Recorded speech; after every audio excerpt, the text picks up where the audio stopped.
We're talking about lying. Yeah. It's a big one. It's a big one. How do you feel when someone lies to you? How do you feel? Not good. How do you feel when you lie? Not good. Sounds like a lose-lose. It is a lose-lose.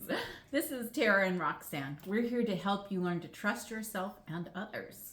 It's huge, right? Can you It is imagine huge. being able to just be calm and trust yourself and trust others? It's fantastic, but it's not a reality for most, right? Right. Because when we get lied to, it honestly, it feels, how do you describe it? I used to say that I felt insulted. Like they thought I was so dumb that I was going to believe that, right? Like I thought it was a personal assault, honestly. Right. What do you feel like? I almost take it a little different than you, more like a betrayal. Somebody's betrayed my trust, my feelings, my... Now I'm not so quick to really want much to do with Does that cause you kind of shut off? Oh, boy. I'm going to take that as a yes, for sure. But what about when you lie to people? Ah, man, I don't like myself then. And when I don't like myself, I don't do life well. Oh. Nope. That's an acute realization. That's interesting. Got to forgive yourself and get back on track. Yeah. And so there are different kinds of lies. Yeah. The little white lies, gee, how do you like my dress? Looks nice. Now that one I can live with. Right. But a bigger lie, I really struggle with. Right. So if you're doing it to save someone else's feelings, I can live with that. right. Do you find that and this is something I want you to ask yourself too. I'm not just having a conversation with her. She's not just picking my brain, because this is a really important one to answer, I think, for all of us. Yes. We need to ask ourselves, do we justify and have an excuse and reason for our lies? Right? It's always for the greater good. It's always because somebody else did something. There's always a reason. But someone else, never lie to me. Like, it is not acceptable no matter what. I want Hard the and fast. truth. Which I Right. think we talked about before. Most people don't want the always truth. I mean, there's a lie you're giving yourself right there. Exactly. If you ask somebody how you look in something, you're very proud of it, you just spent money on it, you spent an hour getting dressed, guess what? You don't want the truth. You can lie to yourself if you want to, but I'm here to tell you the truth. You don't want it.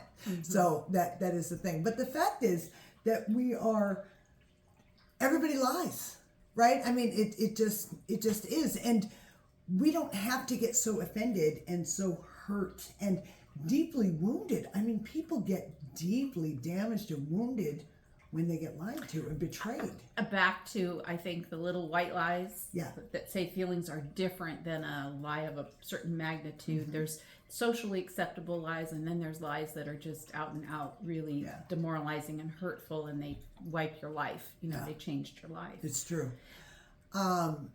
But I think that the scary part of that, what makes us, I mean, people end up getting anxiety over it. Yes. They get attachment disorders. They feel very withdrawn. I mean, it affects people a great deal when you have a big life-altering lie. Absolutely. And I think the reason that happens, I know the reason that happens, is because it seemingly comes out of nowhere. So if we kind of broach out again into the world or into a relationship or any kind of interaction in that same kind of vein, out of nowhere, it could come and bowl us over again. And and we're like, well, I don't want that to happen again. It's like putting your hand on a hot stove. You're like, how do I know when it's hot?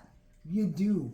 That's the thing. There were some signs, perhaps. There's the thing, is we all intuitively know how other people are feeling. We relate. We're all connected as humans, and so we can actually feel it. You can feel when someone's upset. You can feel when they're terribly happy, and you can feel when they're not being genuine with you. Unfortunately, we get talked out of that when we're young, and so we're not in touch with that, or we're not aware of it so much. But you have such a gift. We all have this gift that we really know, as long as we stop and pay attention to it. But when you're little and you go up to maybe your parents crying, maybe mom's upset, and you go, Mommy, you sad? No, I'm fine.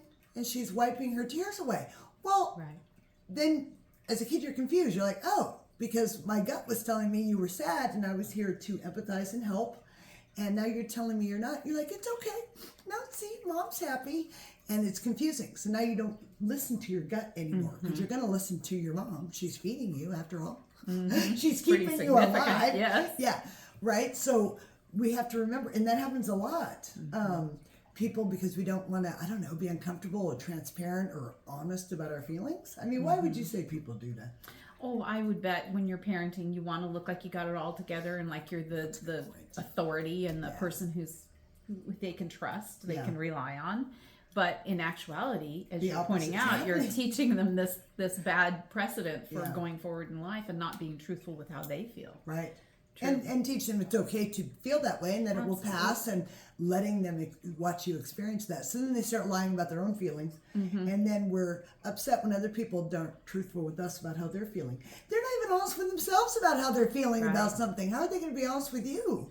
And then you condemn them and make them a liar, and now, you know what I mean? It's just this ugly cycle. So if we can remember, you still have that innate connection with other people. You have that instinct, that what am I trying to say? That it's in there. Your ability to realize and see the signals, intuition, and the red flags that somebody's not quite right. You know, there's some part of you that knows. Yeah. And so if you can look back and examine a time where you think it honestly came out of nowhere, I was blindsided, and that's why I can't trust anybody, because I can never take that risk again, because I just came out of the blue. And you can look back and be super honest and gentle with yourself and go, okay, there were signs here, here, and here. And for whatever reason, I wasn't equipped to see them at the time or handle them or whatever that may be. There's no condemning happening here. But if you can recognize they were there, you can trust that in the future, they'll be there too, and you can see them. Right. And therefore you can forge ahead and take these risks and try new things without being worried that everything's going to crumble around you out of nowhere. Because you're like, no, it's going to come. It came before and I didn't really see it, but I'm older, I'm wiser, I'm smarter, I'm more experienced, and I'm going to see it the next time. So I can confidently do that because I know I'm going to be okay. So. And the flip side of this is your quickness to judge and condemn the other side of the lying when you're being lied to. Yes. Well, what is that saying? We're always the best defense attorneys for ourselves and the best judge and jury for others. Right. So if we are in the spirit of being transparent and being honest with ourselves and open, if you admit that you lie, and for whatever reason, and I'm sure they're justified, everything I've ever lied about, I'm justified. Right. Just kidding. So true. I'm not saying it's a good justification, but there is one there. That other people have different reasons other than just to attack you and to harm you. Rarely, if ever, is a lie personal. Think about it like that. That's interesting. Almost never. Thought. It's true. Yeah. Because the only reason people lie is to either get out of an uncomfortable situation or because they're not proud of what they just did. Maybe somebody on the big spectrum, maybe they have immature responses to their feelings. They don't know how to handle pressures in their lives. So they make... I can see that. Yeah, they make harmful decisions, and they make decisions because they don't know what else to do, and that's their coping. That's their limit. It's probably mostly to keep themselves from being uncomfortable with what they've done. Exactly. And so if they can keep you from knowing it, now I don't have to deal with it. And or judgment and rejection. Sure. There was a time where if we got rejected from the tribe, we'd die. We don't need that anymore because we can accept ourselves, but we need that. There's one of the biggest fears in life, is to not be rejected. So I'm not going to tell you what you don't want to hear.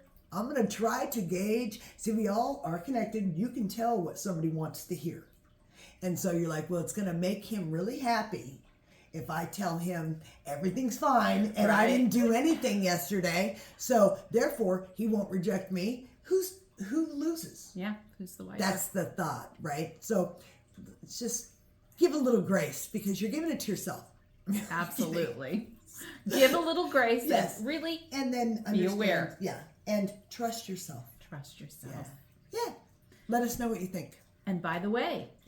Feel free to go check out TaraandRoxanne.com. We have some beautiful things there for you. There's a lovely create balance in your course. life. Yes. It's a great course, you guys. You guys might want to check it out. It helps you kind of create balance in your life, reduce your stress, and it's got step-by-step strategies and guides. It's pretty good, if I do say so myself. And we do offer one-on-one coaching. Yeah. If You want to that's- dive into that trusting yourself and trusting others so you can open up and have a more fulfilling, connected life without this fear and anxiety. We can help. We can help. Yeah. Take care, See you everybody. later.